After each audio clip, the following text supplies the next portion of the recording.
इस वीडियो में देखने वाले हैं अपन लोग ताम्रपाषाण काल। ताम्रपाषाण काल नाम से ही स्पष्ट है, जिसमें तांबे जिसमें तांबे और पत्थर का उपयोग किया गया हो, उसे ताम्रपाषाण काल कहते हैं। तो ताम्र मतलब तांबा और पाषाण मतलब पत्थर। तो जिस काल में तांबे और पत्थर का उपयोग किया गया उसे ताम्रपाषाण काल कहा जाता है। ये तो भी परिभाषा। अब देखिए यहीं से आता है क्वेश्चन कि पहली धातु तो कुल्हाड़ी थी। पहली बार जो उपयोग की गई धातु थी तो वो तांबा थी। ठीक है, इसके बाद कांसे का उपयोग हुआ, है ना। तो पहली धातु जो थी वो तांबा थी। अब इसके बाद आता है, ये तो हो गया उपयोग और ये हो गया नाम। अब इसका उपनाम क्या है? तो इसको कहा जाता है चारकोलेथिक एज। चारकोलेथिक एज कहा जाता है। और सिंधु घाटी सभ्यता जो थी और नवपाषाण काल या पाषाण काल के बीच की कड़ी, क्योंकि इन दोनों के बीच में चल रहा था, है ना। कई इतिहासकारों ने जो किताबें लिखी उसमें इसका जिक्र भी नहीं किया गया। ठीक है, तो इसे कहा जाता है सिंधु सभ्यता व नवपाषाण काल के बीच की कड़ी। दो इसके नाम हो गए। ये चला 3000 ईसा पूर्व तक अपना खत्म हो चुका था नवपाषाण काल। तो 3000 से लेकर 7000 तक चला। कहीं कहीं लिखा मिल जाएगा आपको 2500 ईसा पूर्व से लेकर 600 ईसा पूर्व, है ना। तो मैं इसका जो विभाजन किया गया है इसी प्रकार से 3000 ईसा पूर्व से लेकर 700 ईसा पूर्व तक किया गया है। ये क्वेश्चन आया नहीं है ना। तो क्वेश्चन आया है अपना ये, तो इसमें से अपने को ये याद रखना है। दूसरा आ चुका है चारकोलिथिक एज किसे कहते हैं, ये आपको याद में रखना है। अब देखिए इसकी जो विशेषताएं हैं वहां से आपको याद रखना है। चित्रित भांडों का उपयोग किया गया। चित्रित मृद भांड, मृद भांड मतलब होता है मिट्टी के बर्तन, या फिर कह सकते हैं मनका वगैरह। मनका को भी वही बोलते हैं ना। तो देखो ये जो चित्रित मृद भांडों का उपयोग किया गया था, अभी अपन लोग पढ़ेंगे। जो चित्रित मृद भांड थे तो उनको बनाया गया था इस युग में। अब इस युग में चित्रित मृद भांड बनाए गए तो उसमें कई प्रकार के चित्र बनाए गए। कहीं तो ये ज्यामितीय आकृति बना दी गई। ये ज्यामितीय आकृति वगैरह मतलब कहीं गोला, शंकु और उन घड़ों में बना दिया गया, है ना। और कई प्रकार की ये इस प्रकार की पेंटिंग वगैरह कर दी गई, है ना।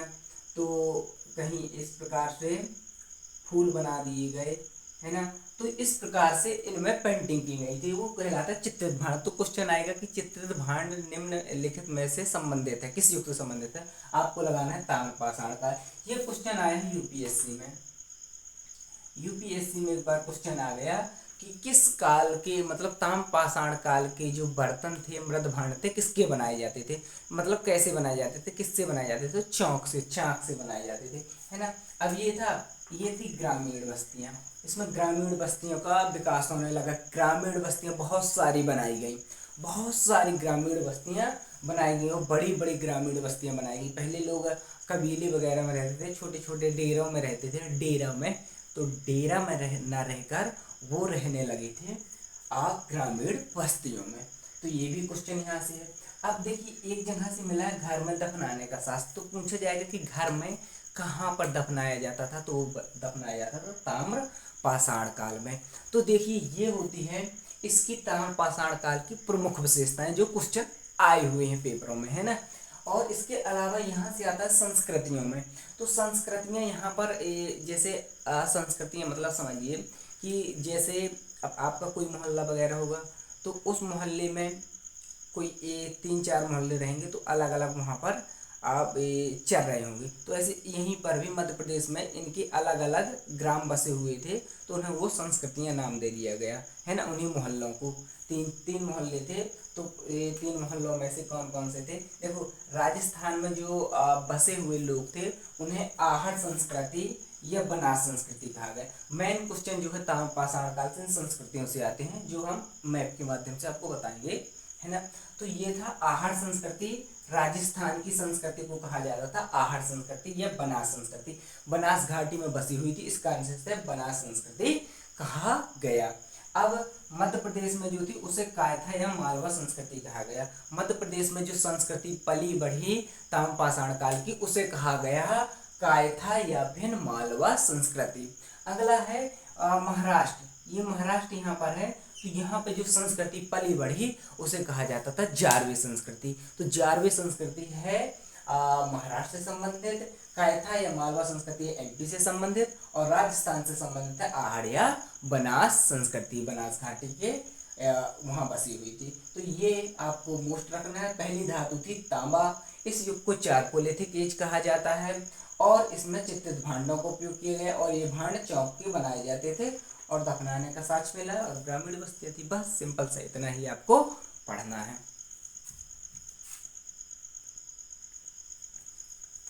अब यहाँ पर जो संस्कृतियां पली उन संस्कृतियों के बारे में जान लेते हैं। पहला है आहड़ संस्कृति, जो राजस्थान में बसी हुई थी। आहड़ संस्कृति, यहाँ से आते हैं क्वेश्चन मोस्ट इम्पोर्टेंट। पहला देखो, ये बनास घाटी में बसी थी, इसे कारण इसे बनास संस्कृति कहा जाता है। ठीक है, इसका जो प्रसिद्ध स्थल था वो था आहड़। आहड़ राजस्थान में है यहाँ पर, तो आहड़ राजस्थान में है, तो इसे आहड़ संस्कृति भी नाम दिया जाता है। तो इसकी प्रमुख विशेषता क्या है, इसे ताम्रावती कहा जाता है। क्वेश्चन आया कि ताम्रावती किसे कहते हैं, तो ताम्रावती कहा जाता है आहड़ को, आहड़ को। ठीक है, तो इनके ये जो नाम है ना उनको याद रखना, यही ऑप्शन में आएंगे, है ना। अब इसके बाद आया गिलकुंद। गिलकुंद एक जगह थी जहाँ पर तांबे का उद्योग मिला, मतलब तांबे की बहुत सारी वस्तुएं बनाने को मिला। वहाँ पर अग्निकुंड भी मिला। तो अग्निकुंड क्या था कि तांबे को पिघलाकर बनाई जाती थी हथियार वगैरह, है ना, कुल्हाड़ी वगैरह, जो कुछ भी हथियार बनाने होते थे। तो अग्निकुंड और तांबे का उद्योग कहाँ से मिला है, ये क्वेश्चन आएगा। तो कहाँ से मिला है, गिलकुंद। और गिलुंद जो है वो गिलुंद है राजस्थान में, है ना। अगला है, और ये आहड़ संस्कृति से संबंधित है। अगला आएगा बालाथल। तो बालाथल कहाँ से संबंधित है, तो कहेंगे आहड़ संस्कृति से संबंधित है और राजस्थान में है।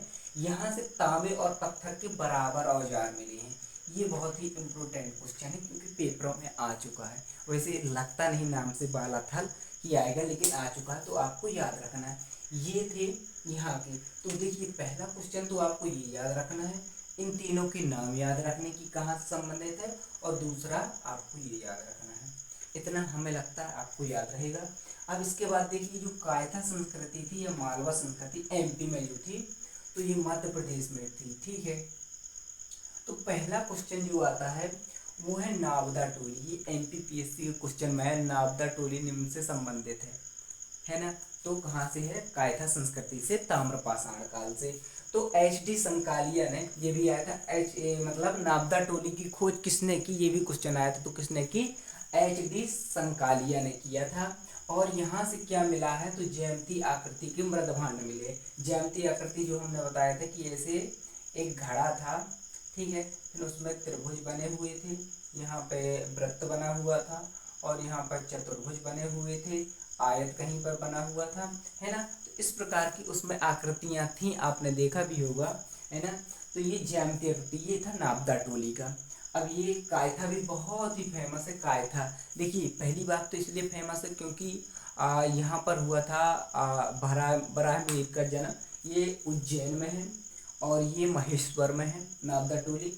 और इसकी खोज किया था विष्णु श्रीधर वाकड़कर ने। इन्होंने भीमबेटका भी खोज किया था, और कायथा की भी खोज किया था। ठीक है, खोज से तो क्वेश्चन नहीं आता, लेकिन आया था एक बार क्वेश्चन कि कायथा निम्नलिखित संस्कृति से संबंधित है। तो किस संस्कृति से संबंधित है, कायथा संस्कृति से संबंधित है, और मध्य प्रदेश का प्रमुख स्थल है ताम्रपाषाण काल का। ठीक है, और यहाँ से मिले 28 कंगन, तांबे के 28 कंगन मिले, 28 जोड़ी कंगन मिले, दूनी 56 है ना। और 2 कुल्हाड़ी मिली हैं, तो 2 कुल्हाड़ी और 28 कंगन प्राप्त हुए हैं। अब एक आता है एरण। तो यहाँ पर मिला है तांबे का सिक्का। एरण सागर में है, एरण का अभिलेख आगे पढ़ेंगे, है ना। तो यहाँ से मिला है तांबे का सिक्का। अब ये हुआ यहाँ के स्थल, मैं जो स्थल है वो याद कर लीजिएगा। यहाँ से तो कोई मतलब महत्वपूर्ण क्वेश्चन आया नहीं, यही आया था नावदा टोली से कहाँ से संबंधित है, तो इसको याद रखना। अब ये जारवे संस्कृति है, यहाँ से बहुत ही महत्वपूर्ण क्वेश्चन आते हैं। ये महाराष्ट्र में है ना, महाराष्ट्र में है। तो पहला आता है दैमाबाद। दैमाबाद, दैमाबाद अहमदाबाद पास है। तो दैमाबाद, अहमदाबाद एक ऐसा शहर है जिसमें 3 उसके नाम आते हैं। अहम संस्कृत का, द इंग्लिश का और बाद हिंदी का, मतलब 3 भाषाओं के शब्द आते हैं, एक शहर है ऐसा, है ना। तो दैमाबाद, तो यहाँ पर ये जो था ताम्रपाषाण काल का सबसे बड़ा स्थल था। आएगा क्वेश्चन, ताम्रपाषाण का सबसे बड़ा स्थल कौन सा था, तो आपको लगाना है दैमाबाद। अब ये क्वेश्चन आ चुका है, ठीक है, तो इसको याद में रखना है। ये आपका है एसएससी जीडी में, है ना। और नेवासा, नेवासा में पटसन के साक्ष्य मिले। पटसन और कपास के क्वेश्चन आए थे यूपीएससी में। पटसन और कपास के साक्ष्य निम्न स्थल से मिले हैं, तो वह नेवासा से, ठीक है। तो ये महत्वपूर्ण हो जाता है। ये इनाम इनाम गांव बहुत ही महत्वपूर्ण है, बहुत ही सबसे ज़्यादा महत्वपूर्ण यही है। क्यों है? क्योंकि ये सबसे बड़ी बस्ती थी और किला बंद बस्ती थी, मतलब बस्ती के चारों ओर किला बना हुआ था, है ना। तो यही क्वेश्चन आया था कि किला बंद बस्ती कहाँ से प्राप्त हुई है, तो हुई है इनाम गांव से। और सबसे बड़ी बस्ती थी, सबसे बड़ी बस्ती थी इनाम गांव, ठीक है। अब मात्र देवी की मूर्ति इनाम गांव से मिली है। मात्र देवी की मूर्ति इनाम गांव से मिली है। इसके अलावा अपन हड़प्पा सभ्यता में भी पढ़ेंगे इसको, और पीछे भी पढ़ के आ चुके हैं, है ना। तो ये मात्र देवी की मूर्ति जो है वो इनाम गांव से मिली। इसके अलावा एक और आया था कि जो तिल्ली वगैरह होती हैं चरखे में जो उपयोग होती हैं, उनके साक्ष्य कहाँ से मिले। चरखा मतलब कपड़े बनाने का कि उद्योग वगैरह था, तो इनाम गांव से मिले हैं। तिल्ली और तिल्ला इसमें के मतलब चरखे में जो उपयोग होते हैं घुमाने में, तो वो धागे वगैरह, तो इनकी कहाँ से मिले हैं, तो कहाँ से मिले, इनाम गांव से। तो ये लिख लीजिएगा, तिल्ली, या फिर लिख दीजिए कपास उद्योग, नहीं, हाँ, कपास उद्योग।